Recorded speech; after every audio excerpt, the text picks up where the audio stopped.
యేసయ్య, నా నోటి మాట వల్ల ఎవరో బాధపడకూడదు ప్రభువా. నా ప్రవర్తనను బట్టి ఎవరో బాధపడకూడదయ్యా. నా విధి విధానాన్ని బట్టి ఎవరో గాయపరచబడకూడదు ప్రభువా. నా జీవితంలో ఎవరిని నేను బాధ పెట్టకూడదు ప్రభువా. ఎవరిని గాయపరచకూడదు ప్రభువా.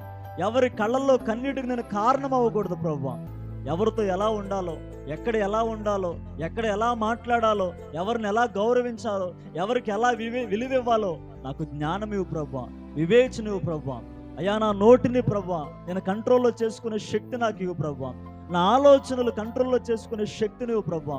నేను ఎక్కడా తొందరపడకూడదయ్యా, ఎక్కడ ఆవేశపడకూడదు, ఎక్కడ కూడా నేను స్లిప్ అవ్వకూడదు ప్రభువా. జాగ్రత్తగా ఉండాలి ప్రభువా. నాకు సహాయం చేయ ప్రభువా.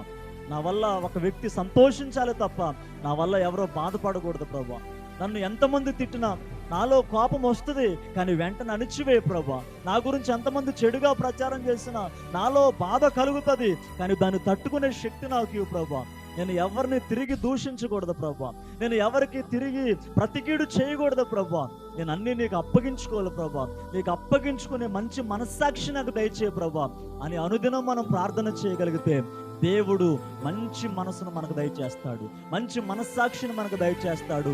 దేవుడు మనకు అన్ని విషయాల్లో కూడా గొప్ప జయాన్ని దయచేస్తాడు. హల్లెలూయా.